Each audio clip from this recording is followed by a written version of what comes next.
Hi, everyone, and welcome to episode 18 of Breaking Through, the Alina Abovian podcast. On this episode, I am so excited to have Dr. Kate Balestrieri, a licensed psychologist and certified sex therapist. She is the author of What Happened to My Sex Life, a sex therapist's guide to reclaiming lost desire, connection, and pleasure. Dr. Kate is the founder of Modern Intimacy and is the host of the podcast Get Naked with Dr. Kate. She uncovers the 12 most common causes of a loss of libido and what you can do to overcome them and reignite your passion. In this episode, we take a deep dive into sexual psychology, how politics plays a role, sexual preferences, our erotic desires, and how to overcome it all. Dr. Kate Balestrieri, welcome to the show. Hi, thanks for having me. Of course. I'm so excited to have you. We've never actually talked about, taken a deep dive into sex on this podcast. So I think it's such a huge topic and I'm really, really excited to have you here. I'm excited to be here. Let's talk about sex. Let's talk about sex. I think one of the things that really drew me to your content, because I found you on social media, you say that society compartmentalizes mental health and sex. How do you explain that? Oh gosh, how much time do we have? So an hour. Yeah, we segment sex from the rest of us, right? From our mental health, our physical health, our relational health, even our societal and political health, even our financial health. We sort of think that sex lives in this separate space in our existence. Or just deep within our existence. Well, deep, but usually pretty cut off for people, right? What they do sexually, they don't really understand its connection to the other parts of their lives. And our sexuality, excuse me, our relationship with sex is informed by all other domains of life, and our relationship with sex informs all other domains of our lives. So, the more we allow our sexuality to be integrated into how we experience ourselves, the more holistically informed and healthy we can be. But when we feel like sex is a bad thing or it just shouldn't touch these other parts of our lives, then we start kind of keeping parts of ourselves locked off, and that can have deleterious effects on our mental health. Yeah. How did you get drawn into this form of therapy? Because you're a sex therapist, you're an author, you're a podcast host. Why specifically sex? Yeah, when I first started in grad school, I thought I was going to be the next Clarice Starling doing criminal profiling. And I really entered into the field through forensic psychology. I did a lot of work in the prison systems and within the court settings, working with convicted sex offenders and working with non-sexually violent offenders as well. And in that work, I really started to have a deep appreciation for the really problematic ways that people related to their sexuality and how they were trying to use sex to communicate a deeper human need that they had. And when I decided that I'd had enough working in the prisons for all sorts of reasons, I opened a private practice, and it was just a really easy parlay for me. I had been talking about everything sexual, and I had a lot of training around sexuality, and a lot of therapists just don't get that training. So it was really easy. And also I'm a human and I love sex. So for me, it's right. It's a place in the field where I'm always learning and it's never boring. And that feels really exciting to me. It is. It's absolutely fascinating and not talked about enough. When you say, you worked in the prison system, the symbolism isn't lost on me that we can all be a prisoner to our repressed sexual desires, needs, wants, even understanding who we are sexually. Absolutely. How do we understand the blueprint of our sexuality if we can take it back to the very beginning? Yeah, so our arousal templates develop through a combination of epigenetic factors, meaning some things are genetically informing, right? Like the way we like certain sensations or our nervous system and sort of what its default experience is. Do we rev a little high? Do we rev a little low? Things like that. And then a lot is informed through our interpersonal relationships and the neurobiological integration that happens throughout our lives. And we get lots of experiences, and over time we tend to fuse together experiences of pleasure with different experiences emotionally or behaviorally, and then voila, around the ages of 7 to 10, our sexual orientation, our erotic orientation are kind of formed, and they can be somewhat malleable over time. But some of our deeper arousal template experiences are pretty early on cemented. That's interesting. I'm Armenian and Russian, but I grew up in a very Armenian community. And for us, we are taught from a very young age that it is a noble thing to wait to have sex until you're married, at least in my generation. I'm 39 years old. So when I was growing up and I was in high school, when people slowly start to explore their sexuality, or in college, that was very, don't do that. That's not a good girl thing to do. So I always equated sex as something I have to wait to do with someone that I'm in love with. And I'm not saying that's a bad thing, but how do you think that that holds us back from understanding who we are sexually? In so many ways. I think first and foremost, it creates a layer of fear and a layer of shame around sexuality that doesn't necessarily go away when people get married. I can't tell you how many hundreds of couples I've worked with at this point who followed that same path. And then when they got married, they were like, oh, I still feel really uncomfortable being sexual, even though I'm in the context that I was told it's okay to explore my sexuality in. So I think it really, creates this distance between what feels permissible for people that can be longer lasting even than the prohibition around when to be sexual. But also, I think it derives, let me say that differently. It deprives us of a relationship with a very informative kind of pleasure when we say, I can't be sexual until, right? Right. And that is important because sex for adults is a lot about play and it's a lot about exploration, right? When you think about our fantasies are giving us a portal into an emotional or physiological sensation or feeling that we don't get otherwise. Right. And that's important, right? It gives us a landscape to play and experience different ways of being. And that can help us really fill out and understand who we are and what's important to us. Absolutely. I mean, I think it feeds into so many other parts of who we are as complete human beings. If you feel confident in your sexuality, then it's like you show up differently in your relationships. Totally. What are some of the biggest issues that people come to you with, especially if they're married, if they've been together for a long time and they just feel like our sex life is just not adding up or we're not connected? Yeah, probably the biggest thing that brings couples into sex therapy is a desire discrepancy, right? I think most of us grow up with the same idea, right? When we partner up, we get married, whatever it may be. Did you grow up that way? I know you said your background is Italian. I did. I had a very, very conservative, patriarchal upbringing. Girls were not supposed to be sexual until marriage, but boys could do whatever they wanted, and it was sort of looked the other way.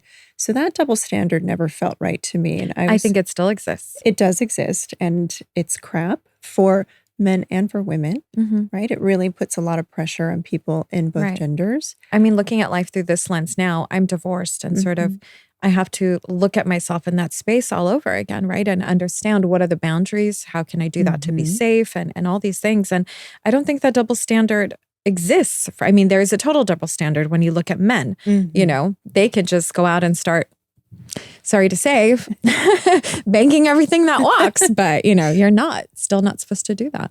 Yeah, well, I think you can.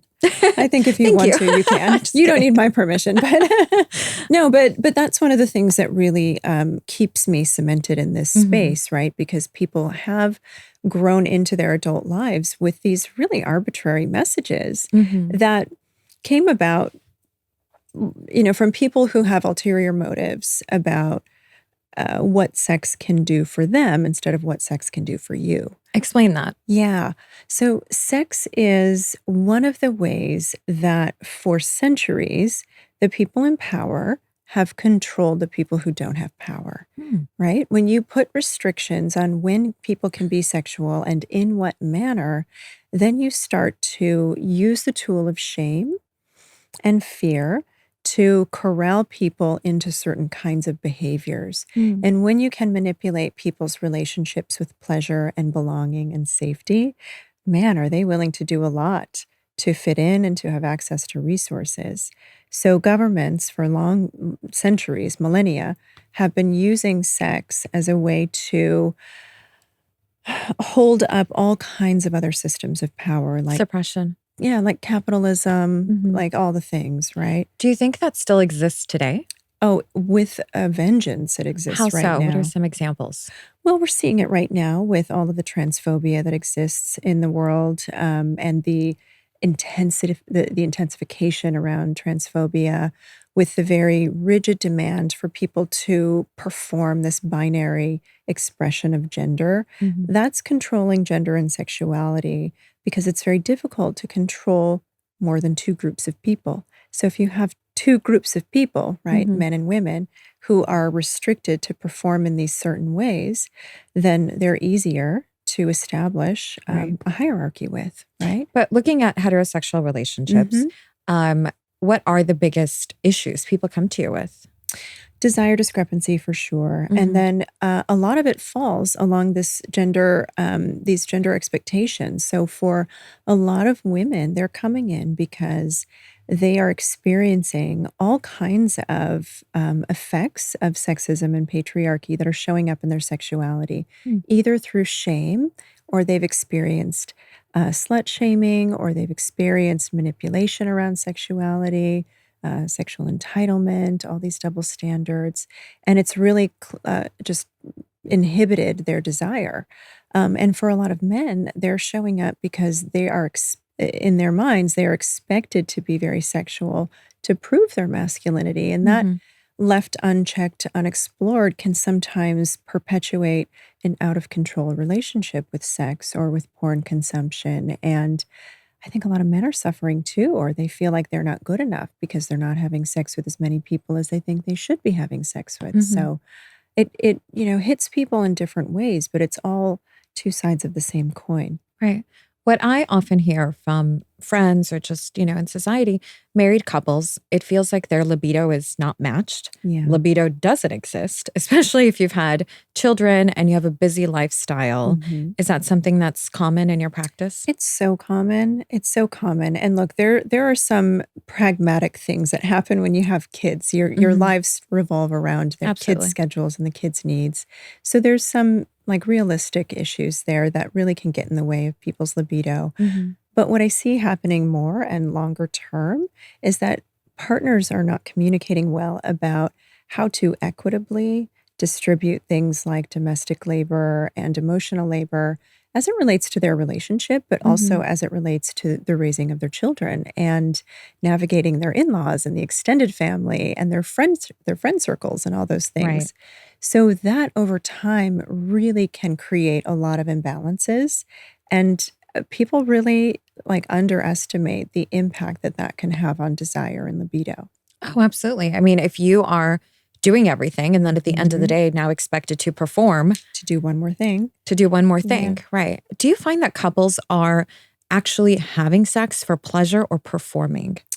And that's really funny that you say that. There was a study recently that came out that showed that people with a higher adherence to gender role Mhm. expectations had more sex, but they reported less desire for that sex and for their partner in general. And people who had less adherence to rigid gender role expectations Mhm. maybe had less sex, but they had more desire and they had more pleasurable sex. Hmm. Yeah. What if you are married and you come to realize, because I think we suppress some of these things, but then they surface at some point in our lives. I mean, do you find couples that maybe they have kinks that they can't talk about or they want to explore and they don't feel they can explore with their partner? hmm Is that common? Happens all the time. Yeah. Especially Why? when I mean, people, didn't they have sex in the very beginning and didn't they know who they were marrying essentially? you know how we talked about shame and fear at the start of Mhm. this conversation? Like I said, when people do partner with each other, that stuff doesn't always go away, right? And even when people are married, they don't always feel the kind of permission that they would like to feel in order to explore some of those things. And a lot of this is rooted in sexism, right? Because if you think about it, um, So like the Madonna whore complex? exactly. Yeah, right. A lot of folks have this unconscious belief that when I get married, well, this is where I'm respectable, right? I don't Right. bring these kinky, dirty, nasty I things. can't be dirty. No, not to my partner, right? I Right. have to It's respect my embarrassing. marriage. This is like, oof, I hold this on a pedestal. Mm-hmm. And then they have all of these fantasies that they are either indulging in by watching porn or having some extra relational experiences with or without the knowledge or consent of their partner. So how It can you happens a bring lot. that into your marriage? What's the first step in having these conversations? I think the first step is one, understanding where your own shame lives, Mm-hmm. right? If you're afraid to bring this forward to your partner because you think you're going to be judged or you think it's wrong to like these things, you've got to start with some deconstruction around your own feelings around sexuality. Because sex is just a set of behaviors, Mm-hmm. right? It doesn't mean anything about who we are, it doesn't mean anything about our morality or our worth. Anything that is It's just a consensual, physical act. it's just play, Mm-hmm. right? It can be emotional, but it doesn't have to be. It can be connective, but it doesn't have to be. It can be just play, Just play. right? We don't have to attach so much. Meaning to it. Yeah. Right. So Just much because you like morality. this doesn't make you a pervert. Right. It just makes you someone who wants to try something. Yeah. And there's exactly. nothing wrong with that. Well, and once you understand that with sex, some of the hottest things are the most taboo. So when you understand that some people have fantasies that you might go, whoa, that's really out there. But it might not be that they're attracted to that thing in real life, whatever that fantasy is. They might actually be aroused by how taboo something is. Right. That's the most taboo they can think. That makes me think of, remember when 50 Shades of Grey first came out? Yes. And then we had like all these romance novels and then TV shows and movies, like 365 Days. It's not about the BDSM that I think most people are attracted to. I think it's just about the fantasy of it. And I mean, millions of women, housewives, were obsessed with these books and still are. I have so many friends that read romance novels. I like romance novels. Why is it that we can be drawn to this type of material, but can't bring that into the marital bedroom or into the relationship? Well, it's not that we can't. Lots of people do. Okay. But for the folks who feel like they can't, it's usually because they have a lot of shame around sexuality or shame that has been attached to their sexuality, right? And they're afraid that if they bring that into their relationship, it will somehow contaminate or sully this very wonderful thing. This has a lot of roots in purity culture. Again, if we think about kind of those systems of power that... And it's very patriarchal as well, because, I imagine there's a scene from this like movie where Robert De Niro goes, well, I have a mistress because I can't do that with my wife. She kisses my kids with that mouth. It was like, Exactly. it was like, so, oh my gosh. And so many men, I think in my culture and probably in the Italian culture as well, it's like, that's not something I can do with my wife. Right, right. Yeah, in the Madonna whore complex, in this, the Madonna whore complex is a reflection of ambivalent sexism, right? So when we have idealized women who are pure and chaste, we have to desexualize them. Right. And when we have all of this libidinal energy, well, we can't bring it to someone that we've idealized as pure and chaste and respectable. So we bring it over here to these other women who aren't adhering to the patriarchal norms of the good girl. Right. And then we can bring that over here because we don't have to protect her from it, right? So the Madonna whore complex is very deeply rooted for a lot of men and for a lot of women. And it does really get in the way of them being able to have this integrated relationship with their sexuality because, to your point, lots of people in private are like reading this, like reading erotic literature. They're reading 50 Shades. They're fantasizing about whips and chains and being restrained. I mean, forced sex fantasies are among the number one fantasy for women. And there's a reason for that. What is the reason? Our fantasies are safe. And our fantasies and our sexuality is often subversive to what is our reality. So when you look at the ways that women are just dumped on with all of these patriarchal demands, it feels exciting to live in a space of fear and to have someone's arousal for you. Someone is coercing the overwhelming. sexuality out of you. You're not putting it on the table. That could be part of it, for sure. Yeah. But in your fantasy, you're always in charge. So the minute it's too real, you can say, nope, I'm done. stop. Mm-hmm. In reality, you don't always have that luxury. Do you think social media and pornography plays a role in how we view sexuality, how we view our partners, how we view our own bodies, how we view the performance of sex as opposed to really connecting? Absolutely, 100%. I mean, porn is not meant to be education. It's meant to be entertainment, and it can be Mm-hmm. entertaining if you have some porn literacy and don't take it too seriously.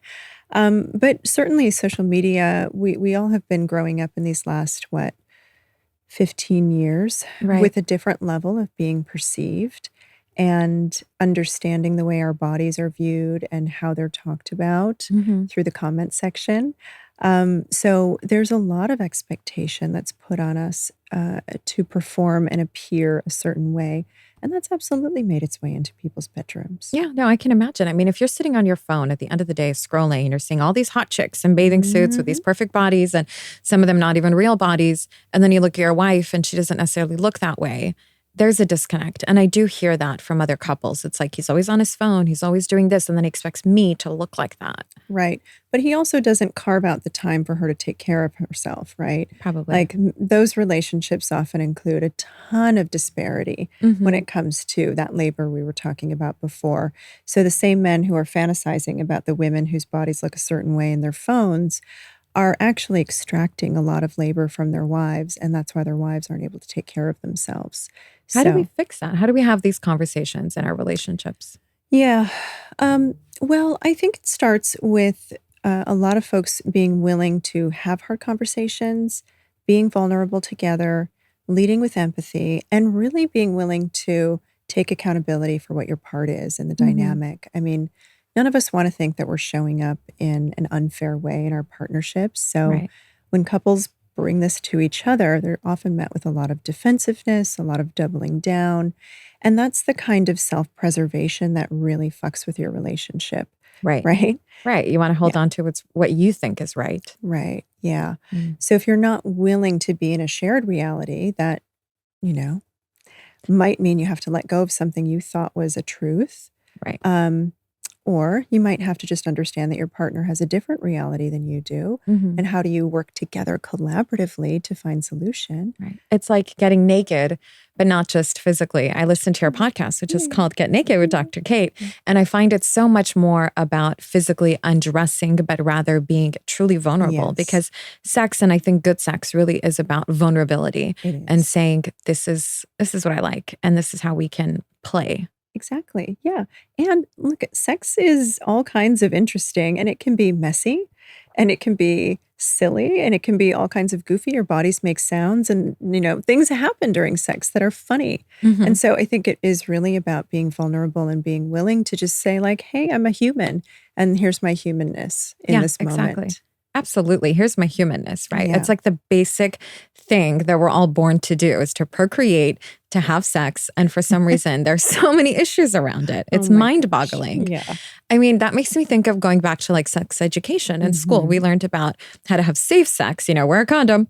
This is how you get pregnant. But no Hmm. one teaches you how to, in a healthy way, own your sexuality. Totally, yeah. When I got sex education in school, I remember watching a video of someone give birth, which was traumatizing for me. um, and I remember a lot of fear and a lot of conversations about STIs, condoms, and basically just don't have sex, and that solves all the problems, Yeah. right? That's not a strategy Hmm. because the more you tell people not to do something, the more exciting and curious it They're going to do sounds. it behind closed doors. Of course. And research shows time and time again that the Hmm. more you educate young children in a developmentally appropriate way about things like bodily autonomy, it doesn't even Right. have to be sexual, but bodily autonomy and learning that it's okay to say no around being asked for a hug or a kiss Hmm. or a high five, right? Those are the building blocks for sex education later in life that does center things like consent Hmm. and develops building blocks for conversations around owning your sexuality and saying yes to pleasure and Hmm. learning how your body can help you get to that pleasure, right? Right. Because our bodies are amazing canvases for all Hmm. kinds of pleasure. Do you think there's such a thing as sexual chemistry and compatibility? And in some cases where it's just not compatible, like you just don't fit? I do think that there are going to be some folks who just feel it isn't a good fit no matter how hard they try. Hmm. But there are many, many, many, many people who don't start out with great sexual chemistry who can build it Right. and who can get there with each other because often the thing that gets in the way of sexual chemistry feeling organic is anxiety or Hmm. it's not really knowing what your partner likes yet. So you're doing something that you thought might work because it worked in this previous situation or it worked in Right. porn or your buddy told you about it or whatever. But really listening and learning about your partner's body and what works for them is the way Hmm. to get that chemistry going. Right. Do you think there's such a thing as a sexual prime? And that do women enter a sexual prime at a certain age? Do men fall out of a sexual prime at a certain age? Well, I think we're talking about a couple of different things. There are certainly hormonal surges that happen for people at different times in their lives when they might have more desire Hmm. because of their hormones and what's going on. But in terms of sexual prime, I think that happens when people are most confident. And there are a lot of folks who reach their most confident in their sexuality in their 30s, in their 40s, even their 50s. And there are a lot of people, even in ages beyond that, who are having the best sex of their lives. And it's because they don't care anymore about stretch marks or sagging skin or whatever Hmm. might have been holding them back when they were younger. They're like, this is me. This is who I am and where I am, and life's too short to not have good sex. So they're really putting it all out there. I love that you said that because I think body shaming and body acceptance Mhm. plays such a huge role in sexuality. Oh my God, How can yeah. you expect to feel sexual if your partner does not find you physically sexy or attractive? I mean, this is a really reductionist statement, but get a different partner. Like, really? Like, if you and your partner are not feeling it with each other, what are you Right. doing? Well, what if you Uh, married and over the years, it kind of lost that, maybe it was never there and you never fully addressed it? so, in long term partnerships, this is definitely a more complicated dynamic, and it's not just as easy as getting a Hmm. new partner. Right. But if you've gone through so many different things to try and bring that zhuzh back up between the two of you and it's not there, Hmm. I really think it is okay to reevaluate if the relationship is the right relationship for you and for your partner. Um, but I think where couples really get lost in long term partnership Hmm. is, and again, this is very reductionistic, but to keep it simple, we get complacent not only in our relationship, but in our own selves, Hmm. right? We stop trying to figure out who we are, assuming that we stay static for long periods of time, and we don't. And so, the best thing you can do for your relationship and for yourself Hmm. is to constantly be in a state of reevaluation and renewal with yourself. Right. The more you're rediscovering the new parts of who you are, the more your partner's like, oh, Hmm. oh, I didn't know that If about the you. spark is alive in you. Yeah. Yeah. Yeah. So when I'm working with partners, one of the first things that I'm asking them is, how do you work together to make sure that you have ample time to be yourselves by yourselves? Hmm. Right. And that is paradoxically a great intervention to start bringing that zhuzh, that life, that spark back into who you are. Hmm. Because when you have time to actually be yourself, then you have time to be a sexual person.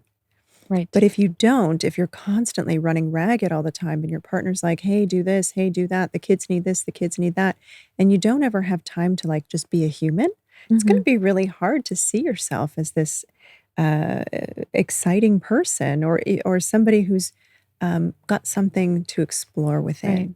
What are some tangible tools or tangible things that people can actually incorporate to rediscover themselves sexually, to rediscover that spark? Yeah, I think it starts with non-sexual things, right? Hmm. What are your hobbies? Do you have enough time for them? How can you and your partner recommit to really curating time for you to have more texture and dimensions in your life? Do you Hmm. spend time with friends? Maybe it's time to make some new friends. What is your physical relationship like with your body? Are you someone who gets really busy and forgets that you have a whole body? Right. Right. We do. We get disconnected from our We bodies. do, we do. I'm guilty of that too, and it can feel really hard all of a sudden to be like, "Wow, I haven't stretched in a while. I haven't put lotion on in a really mindful way. I Hmm. haven't taken the time to do X with my body or Y with my body." And these little things that you can work in small moments throughout the day can really make a big difference in terms of how alive you feel in your body, how connected you feel to your body. Because the more connected you feel to your body, guess what? The more pleasure you can feel. I absolutely agree. And I think, being physically active is certainly one of them. This always takes me back to, when I have those girly dinners with my friends, the number one thing everyone says is, I'm just so tired. Yeah. I'm just so tired. And what are you supposed to do in that case? Rest. Well, obviously, that's like easier said than done. And it's like, it feels like sex just takes a back seat, after you've been together for so long. And libido is something that you really talk about a lot. What do you think are some factors that contribute to the loss of libido aside from being tired? Well, burnout, right? Emotional burnout, physical burnout. If you're someone who is living through some economic hardship, or you're taking care of your family members, your aging parents, those things really do take a real toll on you. And you might need to get more creative with the community that you build around you or have around you to get more support, because it is so key to have that time to decompress and, again, be a human first. Not even a sexual being first, but a human first. Other things you can do don't require a ton of time or effort. I mean, I'll throw my yoga mat down on the floor and just on my way from the bed to the bathroom in the morning, just sit down and stretch for a minute, right? And just feel sensations in my body and notice what's going on in my feet today, what's happening in my calves this morning, where are my thighs, feeling tension or relaxation today, and just check in with one part of your body a day. It doesn't have to be this big involved process. Just steal little minutes. You're not married? Not anymore. Neither am I. How long were you married? Oh, not long. A year and a half. Okay. Yeah. I was married for 10 years, but I was with my ex-husband 16 years. And I didn't have a lot of, or any really like sexual history before I met him. And so after my divorce, it was like, where do I start? How do I even understand, and a lot of our listeners for this podcast has just happened to, find that audience are a lot of women who are getting a divorce or are in the middle of it. What's your advice to them to sort of rediscover themselves sexually? But also, I'll say it for me, it's not like you get divorced and you're like, I'm going out there and I'm going to start having sex with everyone. It's not like that at all. If anything, I was so closed. I was like, I don't even know if I feel safe. Where do you start? Yeah, I mean, I hear that a lot from women, right? And to your point earlier about the double standards that still exist, there are a lot of things that women feel they need to take extra precautions around, which I think makes a lot of sense for them to be concerned about. So I think a good place to start is to recognize, what are your fears around safety or around sexual health, for example? Is it important to you that when you're with a new partner, both of you have an STI screen and you share results?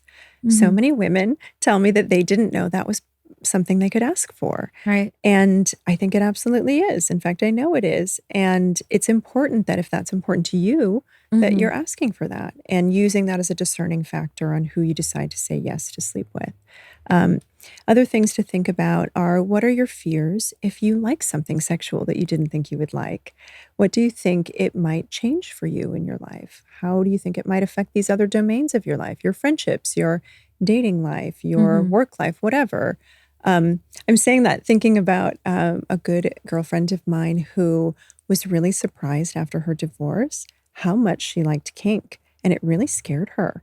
She did not know how to make sense of that. And we spent a lot of time talking. How do you make sense of that? Yeah. Well, she for my girlfriend, and I'm sharing this with her permission, she was really surprised at how much she enjoyed being in a submissive role, because she's very much a go-getter. She's a CEO. She's a badass in her everyday life. And it felt so out of character for her. I've heard that a lot, actually. Yeah. So remember earlier in our conversation, I was saying sex teaches you something about what you're trying to experience in life. And what she was able to understand is that she wanted more balance. And in this part of her world, she could go out and be so dominant and be such a baddie. And over here, she wanted someone to attune to her. It wasn't about being powerless. It was about being centered and having someone take the reins and take care of her. And it really gave her a lot of language about what she was looking for in her romantic life, not just her sex life. It's so funny. I had this conversation with my mom, and my mom is also divorced, and she's like this really cool, fun lady. She's like, Alina, I want you to feel like a woman. I'm like, what do you mean? What does that mean? What does that mean, right? Yeah. But I think what she means is understanding for yourself who you are in this new space, understanding for yourself, not who you were in your past marriage, because we all fit into certain roles, and good or bad, it is what it is. And now you have this open space to kind of explore.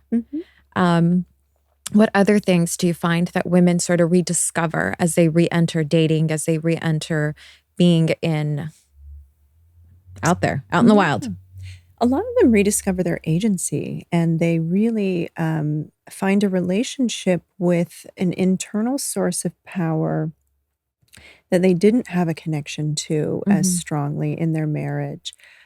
We could go down a long rabbit hole about why, but I think the important thing is that when they are making decisions about their life now as a single person, they are saying yes and no to things that don't work for them anymore. They're really finding their voice, and they're unapologetic in taking up space in the world. And it feels so amazing for them. It is. It's incredible.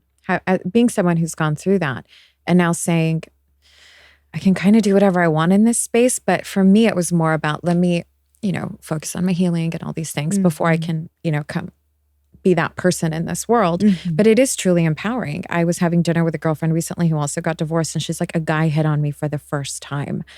And it's like, you could see that spark, right? Yeah. It's like now she's going to go and discover like who she is. And it really is. I mean, I think it's a beautiful thing that unfortunately gets lost and just does not get embedded in us early on in life, where we can have these experiences in a healthy way and can actually choose partners from the very beginning who, match our sexual energy and frequency and desires and understanding. What do you think is a piece of advice that you would give to younger women who might be listening about how to explore themselves sexually, but also still be in line with some of the values that we are taught? Which values would those be? I look at it through our lens. You're Italian, I'm Armenian. I wouldn't want my daughter I would want her to respect her body as I would want to respect my body. But what does that mean? I wouldn't want to be sexually promiscuous because and maybe this is something that has to do with my psychology. I still look at sex as it's sacred. My body is still sacred. So how do you protect that, but yet also explore yourself? But why does protecting the sacredness of your body or your sexuality have to mean a restrictiveness around touch and pleasure? It's just what we're taught. It is what we're taught, but it doesn't mean you have to hold on to that. It's getting over that, right? Yeah. How do you get over that thinking? Yeah. A lot of deconstructing, right? We have to look at, where did we learn these things, these quote unquote truths? And I think when you start asking, where did we learn these things? You can start asking questions like, what is the motivation of the people who said these things were the truth and the way, right? And here's where we come back to this question of how society uses sexuality to weaponize control over masses of people, right? Patriarchal conditioning and all of this that we're talking about originated in very, very, very early forms of government that were so overcoupled with religious teachings by design, right? To coerce control in people. And when you start recognizing that that's the history of some of these narratives, you start going, well, whoa. I had nothing to do with writing that history. Exactly. Why do I have to live by it? Yeah. And but also, if I am a sexual person, why can't I be a sexual person? Thank you. Louder. Right? For the ones in the back. Really? No, I totally hear you, but it's hard. Yeah. That deconstruction is hard because there's always that little voice in the back of your head saying, you're a slut if you do that. It's slut shaming. That voice doesn't always have to live there, right? I grew up in a really, really slut-shamey family growing up. Like, so how do you get that voice out of your head? I mean, I think I had the benefit of being a little bit oppositional growing up. I've always been a person who said, you're going to have to tell me why I should believe that because it doesn't make any sense, right? That has served me very well in my life. And I think it served me well in eradicating that shame around sexuality. But also, I study sex, I talk about sex every day. So for me, it is something that lost a lot of mystery. Mm-hmm. That shamey piece lost a lot of mystery decades ago. Right. But I think the more you read about sex, the more you understand your body, the more you understand systems of power and their Mm-hmm. relationship with sex over time, the more you take an active role in understanding the why and the how, you Mm-hmm. develop these messages, the less important those messages are. Right. You can deconstruct, and that voice can go away if it's important to you to have it be quiet.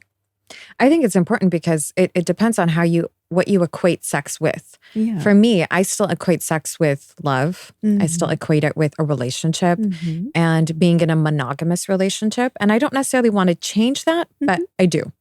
It's like finding that Yeah. balance. Yeah, well, I think that's where you get the opportunity to explore, right? Mm-hmm. I think you can have sex in a loving context. Does that always have to involve commitment? Now, what is your definition of love? Can you share a moment with someone that can be very loving and tender, even if Mm-hmm. there's no commitment or no promise of forever? Right. Just loving in that moment and being Yeah. respectful and loving of each other's bodies. Yeah, and humanizing, right? I think for me, that's one of the big things. When I Mm-hmm. think about being sexual with a new person, I'm asking myself questions like, how are they humanizing this experience of sexuality with me? Because women do often get lumped into sort of the Madonna or the whore category. Right. And um, a lot of men are underexplored in how they have internalized some of these sexist views. So they don't necessarily come with a lot of consciousness around how they're being sexual and how they're treating women that they're being sexual with in a casual way. So when I'm thinking about being sexual, I'm asking myself questions like, how do they talk about sex? How are they communicating with me? Are they asking me about the things that are important to me in sex, as well as telling me what they want to? Right. Are they honoring the boundaries that I'm saying are important to me? If I ask them for a sexual health screen and to share results, how do they respond to that? Do they take it seriously? Are they dismissive? I'm asking very discerning questions before I'm deciding to be with another person. And Mm-hmm. that's how I respect my body, Right. right? I Yeah. ask myself those questions like, is this person respecting me in this experience? And honoring the reciprocity of vulnerability. Mhm. Something you said a minute ago, people who didn't quite explore, and that could be for men and for women. Of And now they're course. 10 years into a marriage and they're like, I properly didn't get to fuck around. Yeah. And I'm dying to do it. Mm. Well, not me, I'm just saying. People say No, I that. hear that a lot. Yeah. Yeah. How do you fix that? I mean, Well, my question right away for those partners is, can you fuck around together? Hmm. Right? What's stopping you from bringing all that to each other? And sometimes it's because they have a mismatch in what their sexual interests are. One person's kinky, one person isn't. mhm. One person is interested in exploring swinging or non monogamy or something like that, and the other person isn't. So they have some negotiating to do to find a place where they can land in a collaborative and mutually beneficial way. For some people, they can't get to that place. And then they're like, okay, maybe we agree to go fuck around and explore with other people then. And that can be interesting too. And I think it's really sad because when you say you can't get to that place with your partner, I think it's because people can't get to that place with themselves. And Sometimes. almost because they've identified with how they are seen in their relationship sexually so much Mhm. that it's really hard to deconstruct and say, that's not who I am, or that's not who I am anymore. And you just can't even say it because Totally. sex is so taboo from an early age. This is the second chapter of my book, and it's called my book is called What Happened to My Sex Life, and the chapter is called Who Am I? And in it, I'm exploring this very thing, right? What are the identities that we're holding on to that are getting in the way of us exploring something sexually that could be interesting? What are some key takeaways from your book that we can share with the audience? Hmm. Oh boy. Um, well, probably that we have to feel in order to have good sex. That doesn't mean you have to have a lot of emotion tied up in your sex, but you have to be able to permit yourself to feel the full range of your emotions Mm-hmm. in order to really feel pleasure in your body and to work through any of the emotional blocks or the relational blocks that might be getting in the way of you accessing the desire you want to feel.